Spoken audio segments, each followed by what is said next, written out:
Assalamualaikum warahmatullahi wabarakatuh, sahabat sekalian. Pada kesempatan ini kita akan coba menggali makna hidup. Wah, dari sahabat saya namanya Abang Sukron Hairi Nasution. Main-main, luar biasa ini main. Namanya bermain betul, Nasution ya. Ada darah pahlawan berarti. Ya, ada potensi jadi pahlawan. Nah, Bang Sukron, mengapa Bang Sukron yang masih muda punya kekuatan itu memilih berkiprah di jalan dakwah? Nah, apa yang membuat Bang Sukron memilih jalan itu? Masya Allah, terima kasih Bang Imam Nawawi. Alhamdulillah. Ketika saya mondok itu selalu ditanamkan oleh para ustadz bahwa dakwah itu adalah profesi terbaik. Profesi terbaik. Sehingga dalam pandangan Allah ya. Dalam pandangan Allah, Masya Allah. Dan gajinya itu ya lebih besar dibandingkan profesi-profesi lain. Karena dunia dan akhirat. Masya Allah, luar biasa ya. Jadi tertarik di situ. Tertarik di situ, Ustaz. Tapi ngomong-ngomong, dakwah kan bukan tanpa tantangan. Benar, Ustaz. Banyak sekali tantangannya. Masya Allah, banyak. Kenapa enggak mundur?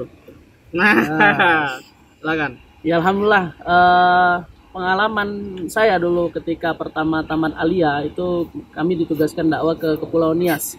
Dan memang banyak sekali tantangan-tantangan yang dihadapi.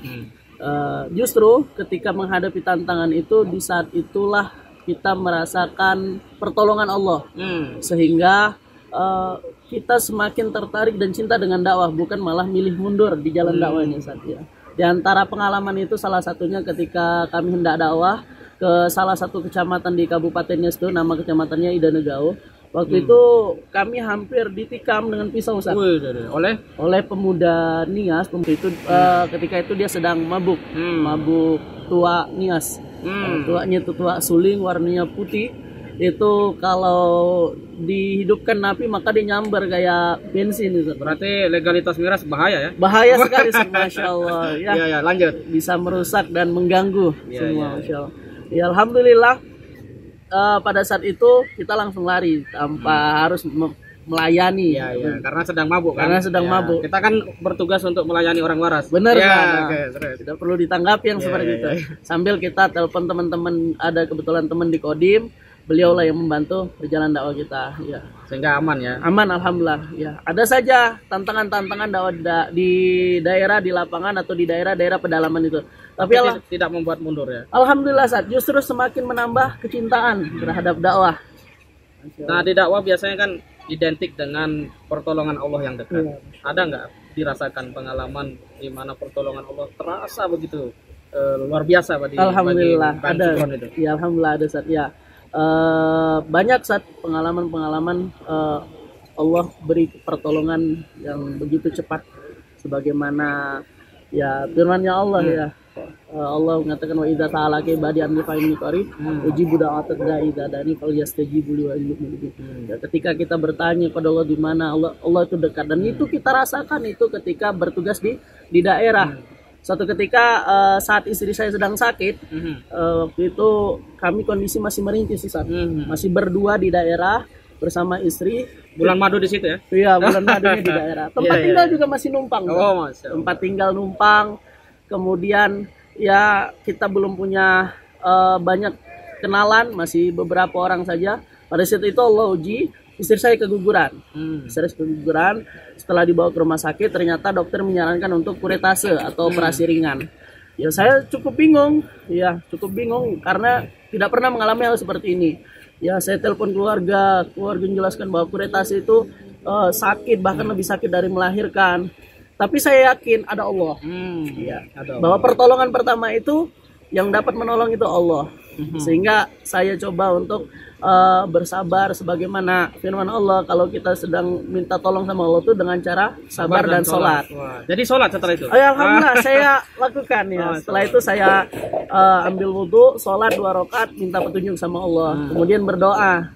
Dua doa saya yang itu menurut saya sebenarnya cukup ekstrim gitu ya.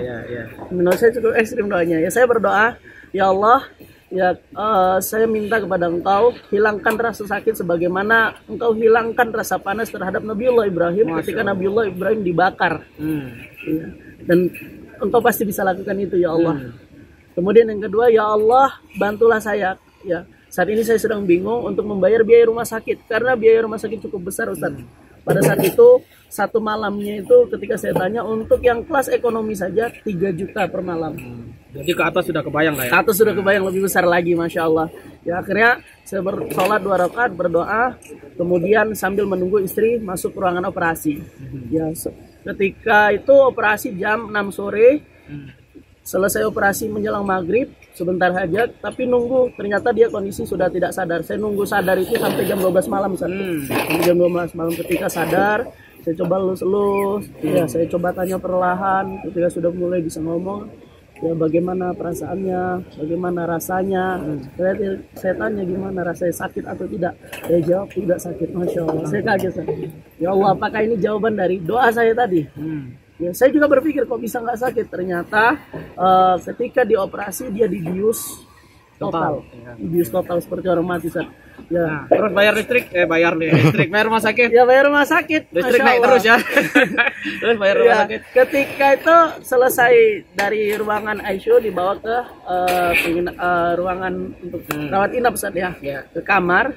1 malam di situ, besoknya sudah diizinkan untuk pulang. Datang perawat menyampaikan bahwa Pak, istrinya sudah bisa dibawa pulang. Baik, kemana saya harus menyelesaikan administrasi? Nggak usah lagi Pak. Kenapa nggak usah? Alhamdulillah sudah ada yang bayarkan. Siapa? Ada dokter rumah sakit katanya dikenalkan Bapak. Ya Allah, saya sujud syukur, Ustaz. Ya, sujud syukur, Masya Allah. Banyak sekali pertolongan-pertolongan seperti itu, Ustaz. Ya Alhamdulillah yang terakhir ini hingga saat ini ya. Kalau mungkin saya kerja di perusahaan saya tidak bisa dapatkan, atau saya kerja di pabrik menjadi karyawan di sebuah perusahaan, saya tidak mungkin akan dapatkan ini.